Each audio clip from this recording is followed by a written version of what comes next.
¿Cuál es el mandamiento primero de todos? Un escriba le pregunta al Señor Jesús por el mandamiento más importante. En aquella época, los judíos habían codificado 613 mandamientos. Los maestros de la ley discutían entre ellos cuáles eran los mandamientos más importantes y cuáles eran los mandamientos secundarios. Al Señor Jesús no le interesan demasiado esas discusiones teóricas. Responde a la pregunta con el Shema Israel. Escucha, Israel, que era el credo que todo israelita piadoso recitaba varias veces al día y que los padres transmitían a sus hijos. Escucha, Israel, amarás al Señor tu Dios con todo tu corazón, con toda tu alma, con toda tu mente, con todo tu ser. Ese amor significa la adhesión total a Dios. Interesante que la palabra todo se repite 4 veces en expresiones casi iguales. Todo tu corazón, toda tu alma, toda tu mente, todo tu ser. Ese es el verdadero amor, la radicalidad de la entrega a Dios, el amor a Dios. Pero Jesús no se detiene en una respuesta estricta a la pregunta, sino que añade una segunda parte en la que une directamente el amor a Dios con el amor al prójimo. El segundo es este: amarás a tu prójimo como a ti mismo. La novedad de Jesús consiste en haber sido el primero en unir ambos preceptos en un único mandamiento. Ciertamente no significa lo mismo amar a Dios que al prójimo, pero ambas realidades están íntimamente implicadas en nuestra vida cristiana. No podemos amar a Dios sin amar al prójimo. No podemos amar verdaderamente al prójimo si antes la experiencia del amor a Dios, sentirnos amados y de amarnos a nosotros mismos, haciendo el camino de la madurez afectiva. Hoy somos cada vez más conscientes de que la crisis del cristianismo en la sociedad, el llamado eclipse de Dios,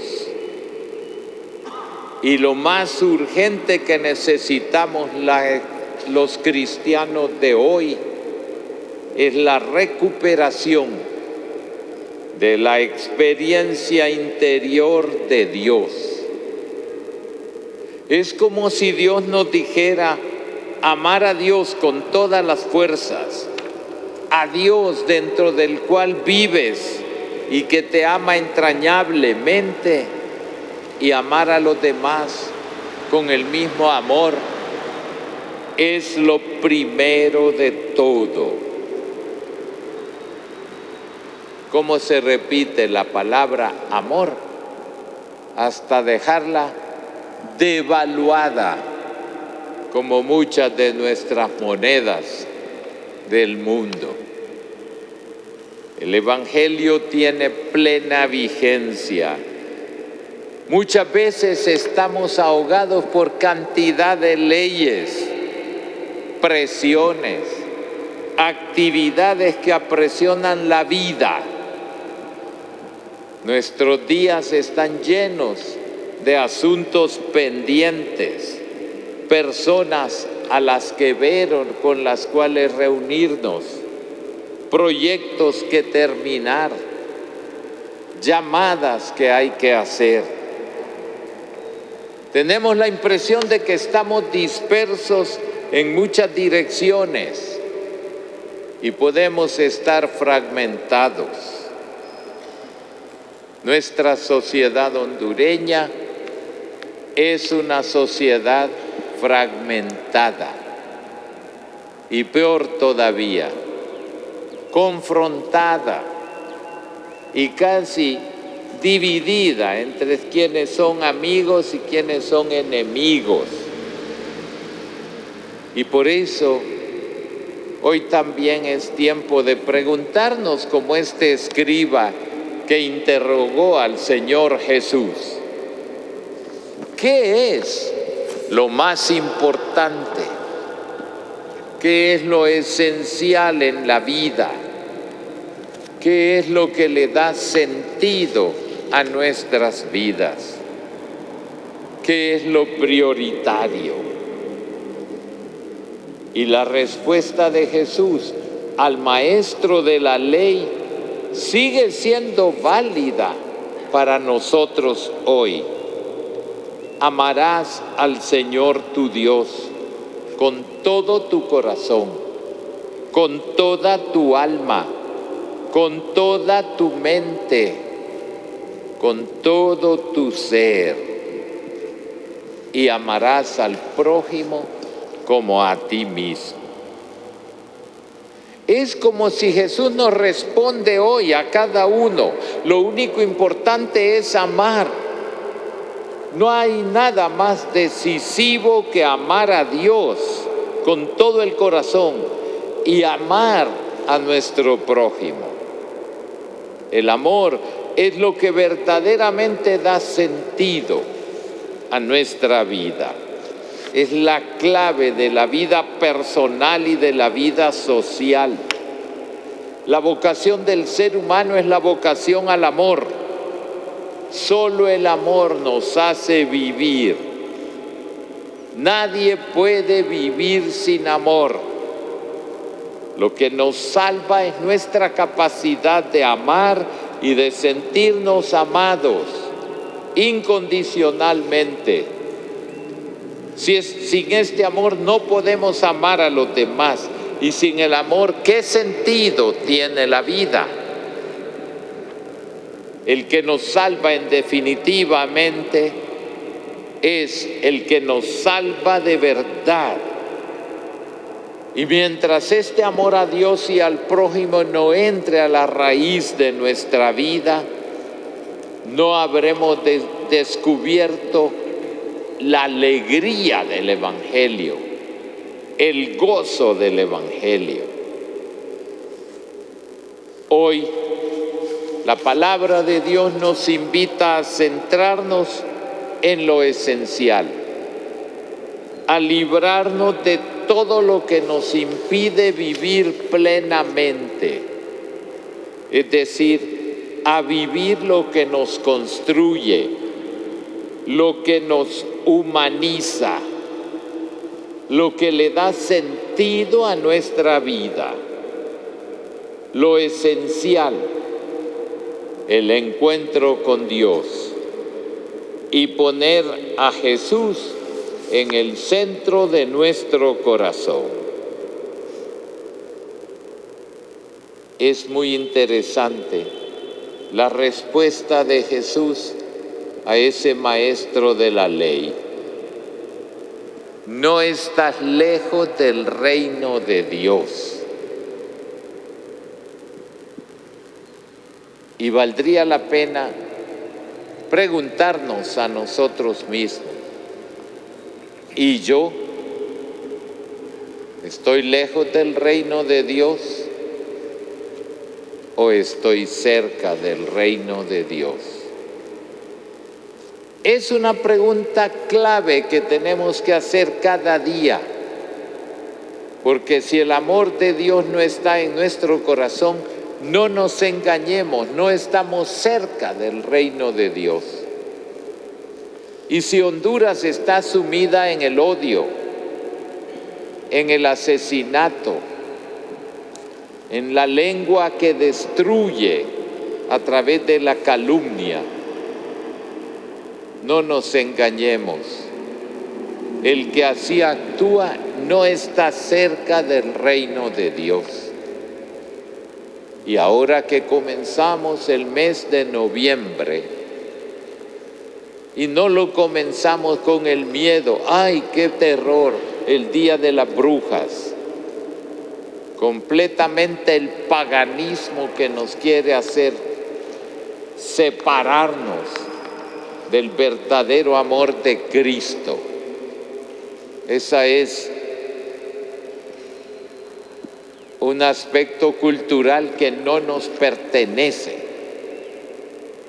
Eso es de otras culturas y es como la gran cosa, Halloween. Eso no es nuestro. Eso no tiene ninguna validez espiritual. Día de las Brujas. Para quitarle el verdadero valor a la fe cristiana, que nos habla de la verdadera vocación de cada persona a la santidad. Por eso el día 1 de noviembre es la fiesta de todos los santos. Y no caer en esas equivocaciones, dice, el día de los muertos. No es el día de los muertos. Es el día de todos los santos, el día que nos recuerda cuál es la llamada que Dios ha hecho a cada bautizado. Y nos lo repite San Pablo en la carta a los tesalonicenses. Esta es la voluntad de Dios, que ustedes sean santos. Ese es el verdadero triunfo de la gracia del bautismo. Y ojalá lo podamos celebrar con fe y con devoción. Y el día siguiente, el día 2 de noviembre, es la conmemoración de los fieles difuntos. El amor que nos ha unido a nuestros seres queridos durante esta vida no termina cuando llega la muerte, sino que continúa. Y por eso lo recordamos, no con miedo ni con angustia, sino con amor, porque es una obra de misericordia. Orar por los fieles difuntos. Por consiguiente, estos días nos recuerdan verdaderamente esto que es esencial en la vida del cristiano. Nuestra vida es un camino. ¿Qué tipo de camino llevamos? ¿Estamos cerca del reino de Dios? O puede que estemos alejándonos cada día más. Por eso la llamada del amor, la llamada de la vida. Jesús nos invita a descubrir lo que es esencial, el rostro de Jesús, con quien podemos establecer verdaderamente el amor que nos hace salir de nosotros mismos para amar como Él nos ha amado. Hoy, encomendando a nuestra patria, en este camino sinodal que hemos emprendido, digámosle al Señor, que sepamos recibir el amor que Él nos ofrece siempre, que nos ayude a procurar que todos aquellos que nos rodean se sientan amados de verdad y que, aunque haya distintos pensamientos, ningún prójimo es enemigo, ningún prójimo es digno de odio, sino al contrario, que tratemos de edificar un paso más hacia la verdadera democracia en el amor, en el perdón, en la misericordia, en la verdad, en la justicia, en la libertad y en el amor.